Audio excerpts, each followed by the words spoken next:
You know when you see double gangers, they're like, okay, this person looks like that person, this person looks like Whiskey. When they do the picnics of the picture, you're like, oh, I see the resemblance.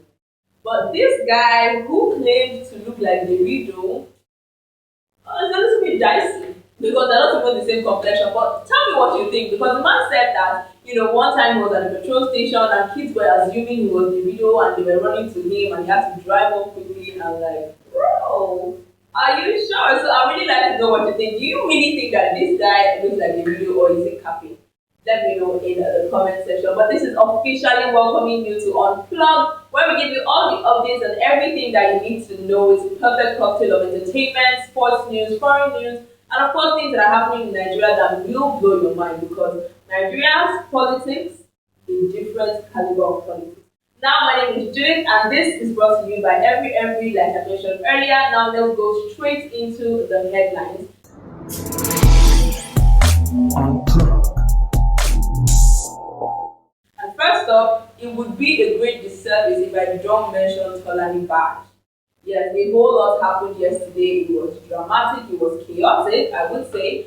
And Tolanibaj has found herself in public disgrace. I'll tell you why. So during the reunion show, she kind of went over the top with her cussing, with her outbursts. And the funny thing was, she was going at it with V, but V seemed a little bit counter. Just like, when you're done talking, when you're done throwing things, because she actually threw a pillow at V, then you calm down and let me answer the question that Evita asked me. Now, she might have been upset by something we said. Nobody knows what triggered her. But, the people who were watching, those of us on the outside, it seemed like she was doing a little bit too much. And trust me, Nigerian fans, on social media to go all out. Now, they were dragging her from left, dragging her to the right, just dragging her all over the place. And then, of course, people mentioned the fact that she tried to mock me with her academic qualifications and tried to mock Neo with the fact that he said he hadn't been abroad before. This combined was just a recipe for disaster for Tolanibaj, and I just hope that she gets up from this situation. Now let's move on from that to somebody else that was affected by this Tolanibaj saga. I'm talking about Esther from the Pepper Dem season. So remember that while we still had Twitter, people would just wake up one morning and say, drink water and mind your business. Mind your business for just stuff like that. But maybe because Twitter had been banned, Esther forgot all those little piece of advice that she would get early in the morning because she was definitely not minding her business and the trailer came to jam her in her own house. So Esther was tweeting, talking about the whole Tolanibaj situation, saying that, oh, so you're using your friend's man to make your own guy jealous. Because that was what Tolanibaj said. And she just went on and on crucifying Tolanibaj, just saying everything that she had in her mind. And of course, she joined the bandwagon of the people who were dragging Tolanibaj. However, like I mentioned, Google wasn't careful. She did not look left, right, and center because the trailer that came to jam her was from her own colleague, Venita, who said, sis, be guided because you also behave funny around your friends' men. Okay? So if she knew she would have just managed her business on her own. But anyway, the tables turned and then people went ahead to drag Esther for hypocrisy, saying, oh, so you have mouth, you have the effrontery to drag Tolanibaj while you're also doing the same thing. Watch yourself for. Alright, let's talk about another BB Nigeria housemate, Praise Nelson. And Praise seems to have a different problem of his own. Now, people were tweeting about the reunion. Of course, it's expected that people would be tweeting snippets of the reunion. But Praise he did not have time for that. He was more concerned about the fact that the family unit, as we understand it, is a scam. Now, he made a tweet saying that, last, family is a scam. They are just there to take advantage of you. They don't really have your back. Like, where is this betrayal coming from the people? Because people only tweet like this when someone has stabbed them in the back. Well, Prince did not say much about that. He just made that tweet and said that moving forward he's going to be on his own. He doesn't care about family anymore. They're all scams. They're all there to take advantage of him.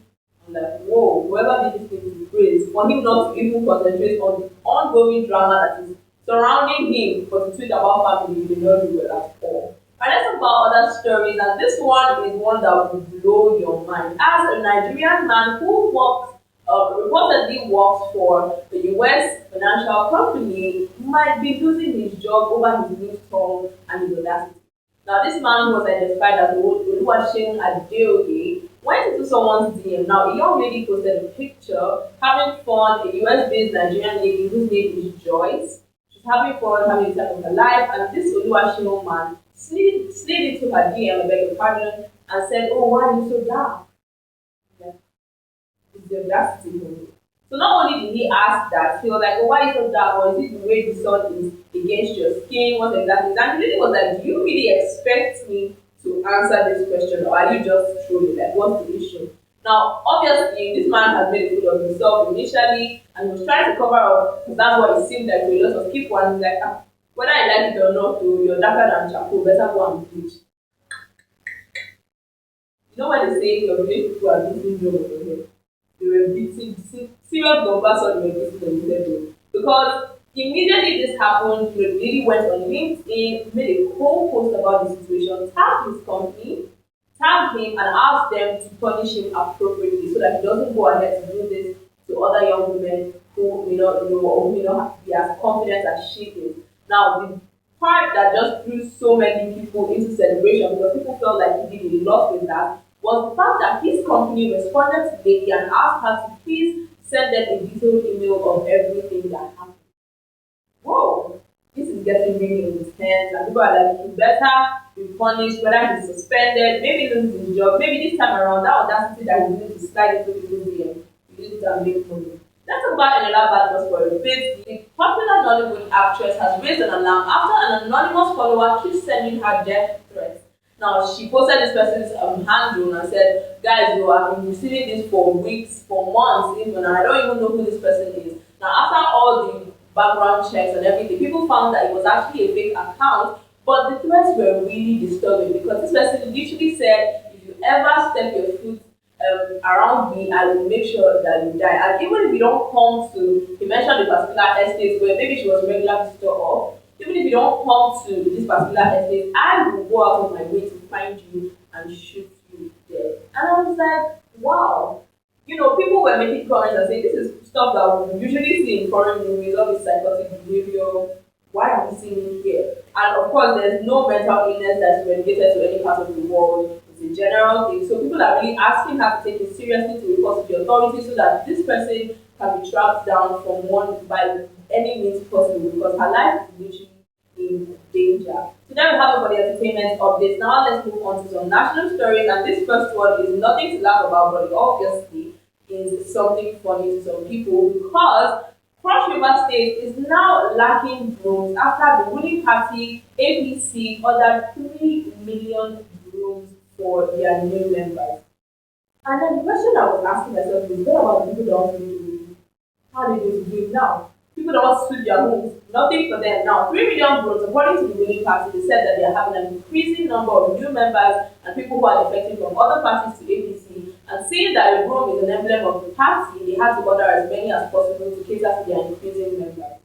Wow, interesting. Look at us ordering brooms. Children are still missing. Nigerians are living into poverty, but brooms are really, really important. Alright, let's talk about something else. Aisha Yusufu, a popular activist, has countered the statement made by Sheikh Gumi, who is an Islamic cleric and seems to be the middleman between the government and bandits.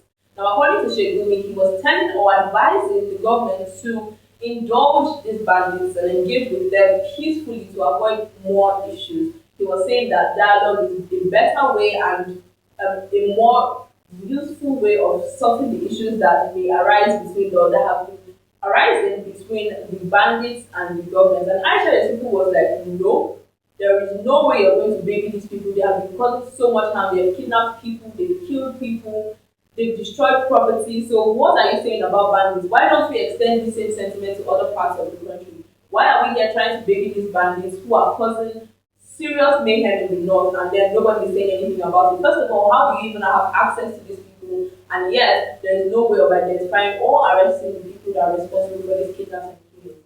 Well, if you share the same sentiments with Aisha, don't forget to drop a comment in the comment section because I would love to know what you think on that. Now, on the foreign scene, we have something from an American actor, and I'm sure we all know him, Will Smith.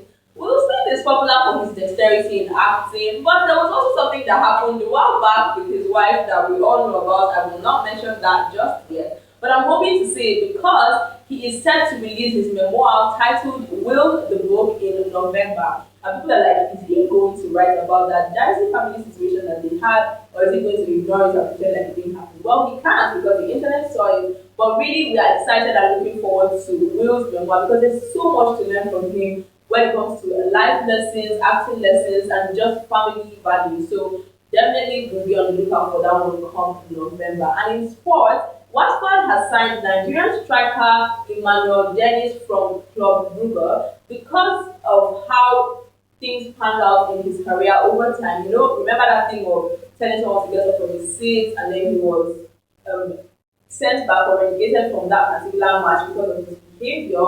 People were really scared for his career, like, okay, how is this going to pan out? You haven't even made it yet and you did something like this and then you couldn't even play that match. Who is going to sign you now? But it seems that Watford is interested and the deal has actually been signed and sealed. So congratulations to Emmanuel Dennis on that one. Thank you so much for joining me on this episode of Unplug. I have come to the end of the update today and I hope that you have something that you think is interesting. Don't forget to drop a comment on them in the comment section, and until next time, make it a day with us on every NG. My name is Judith. Bye.